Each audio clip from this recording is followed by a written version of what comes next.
So with $50 Totally Awesomes and $40 Zodiac Barrages, a lot of players want to keep playing the game competitively while also maintaining a budget. Well, I've got 5 decks to help you keep playing the game competitively without breaking the bank.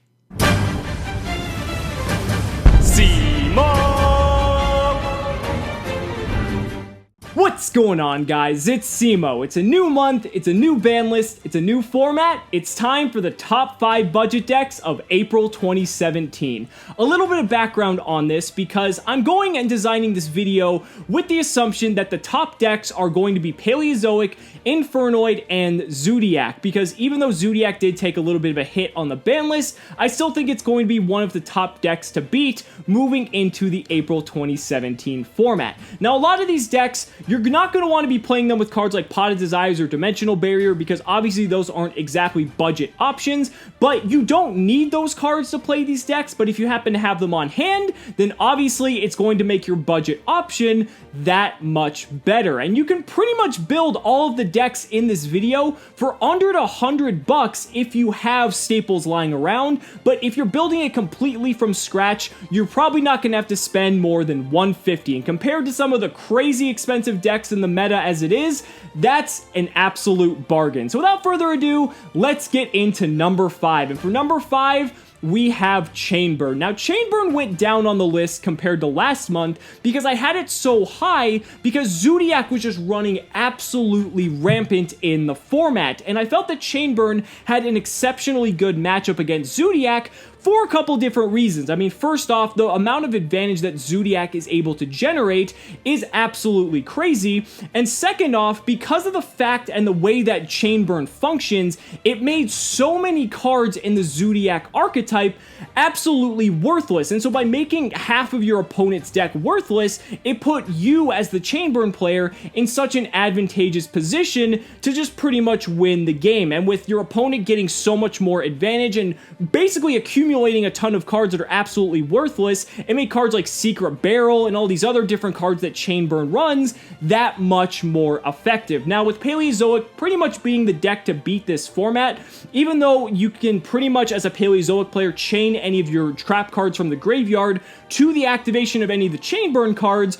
it's just gonna make you getting your accumulated fortune and your chain strike that much more potent and that much easier to get off for a ton of damage. So overall, it's a really solid deck. It's a really good choice. It's a very cheap choice. And if you really want to piss off a lot of your competitive player friends, this is definitely the deck you're going to want to go with. Now, moving on to number 4, we have Phantom Knight Burning Abyss. Now, Phantom Knight Burning Abyss, we've never seen on here before, but actually makes a fairly decent budget option because really the only expensive card you're going to have to pay for to play this deck are maybe the Speedroid engine, which is about 30 to 40 bucks, maybe some copies of Allure of Darkness, maybe a Phantom Knight Breaksword, some other extra deck cards as well, but for the most part, the Phantom Knight monsters and the Burning Abyss monsters and everything else the deck utilizes are actually really cheap. And this deck is incredibly resilient because it's a deck that really just doesn't die. It utilizes the rank 3 toolbox incredibly well.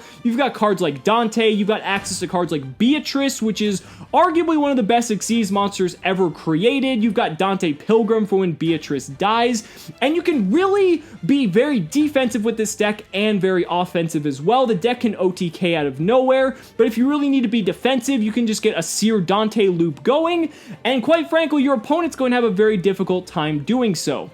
Now, one of the biggest weaknesses of Phantom Knight going into this format is the fact that cards like Paleozoic have at their disposal, like the Book of Moon Paleozoic and the Karma Cup Paleozoic, Dinomishus, and Canadia, these cards are very detrimental to the Phantom Knight Burning Abyss strategy because if you were to summon a Burning Abyss monster, they can easily just Karma Cut it or set it face down with Canadia, and then you're going to be locked out of your Burning Abyss plays. Also, Infernoid has a very good matchup against Burning Abyss in general. It's pretty much the deck's hardest matchup, being able to banish all of their resources from the graveyard so they can't recur them. So you do have some very bad matchups in terms of the best decks, but that doesn't mean that the deck is completely out of it. If you have a lot of really good cards in your side deck for games 2 and 3, you can potentially just lock them out entirely, and the deck has a very good Zodiac matchup because Zodiac has a large amount of small monsters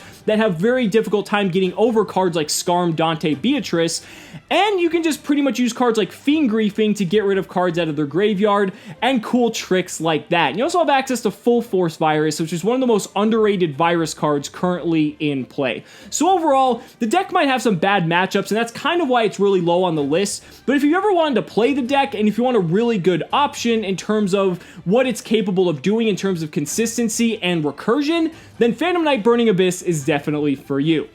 Now moving on to number 3, we have Cosmo. Cosmo is just one of those decks that's always going to stick around. It's really cool because Cosmo doesn't rely on the extra deck. The only card you really pretty much only need in your extra deck if you're playing Cosmo might be Cyber Dragon Infinity, because you can make it with some rank 5s like Slip Rider and things like that.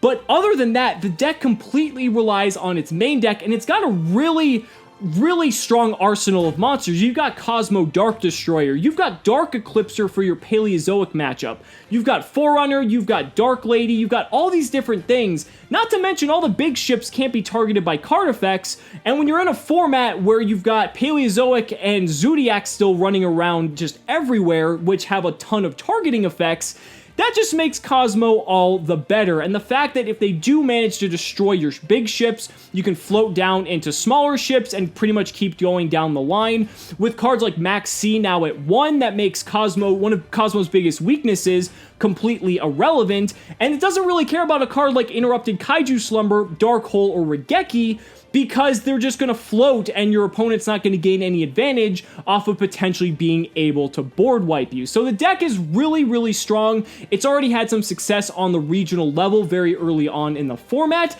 and who knows, Cosmo might just be one of those rogue decks that you're just going to keep seeing all over because it just has a fairly decent matchup all around.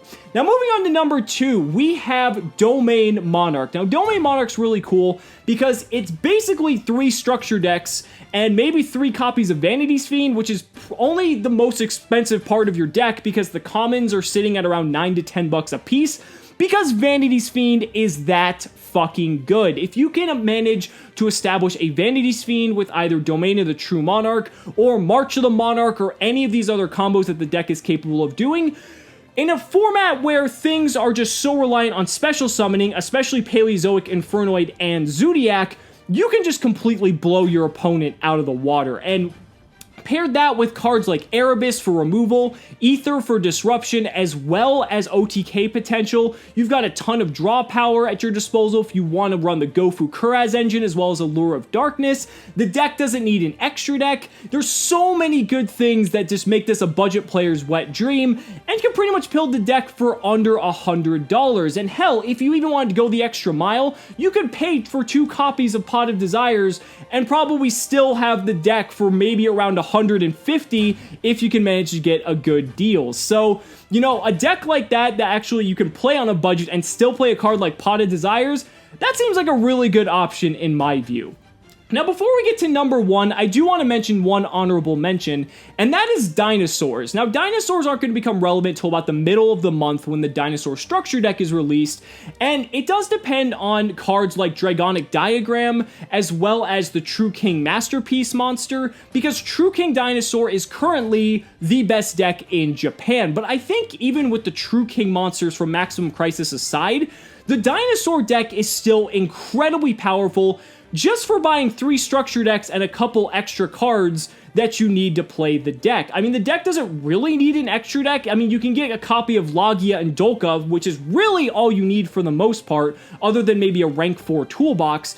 But with access to cards like Ultimate Conductor Tyranno, which is an insane boss monster, cards like Tyranno Infinity for OTK plays, the deck can do so many different cool things and has such high offensive capabilities that honestly, just playing the pure version of dinosaurs could be all you need to just maybe even win a regional. So I wouldn't be surprised if you see that, but True Kings, definitely depending on the rarity, is going to be the way to go. So that's why I kind of made it an honorable mention, because this could be a budget deck, but it could also be an insanely expensive meta deck one way or another. So for number 1 on the list, if you haven't guessed it already, you haven't been watching this series long enough, the deck is Barrier Statue Stun. And I am going to keep talking this deck to death, because in a format where I'm predicting the top decks to be Paleozoic, Infernoid, and Zodiac, you have 3 decks that are extremely reliant on special summoning, and quite frankly,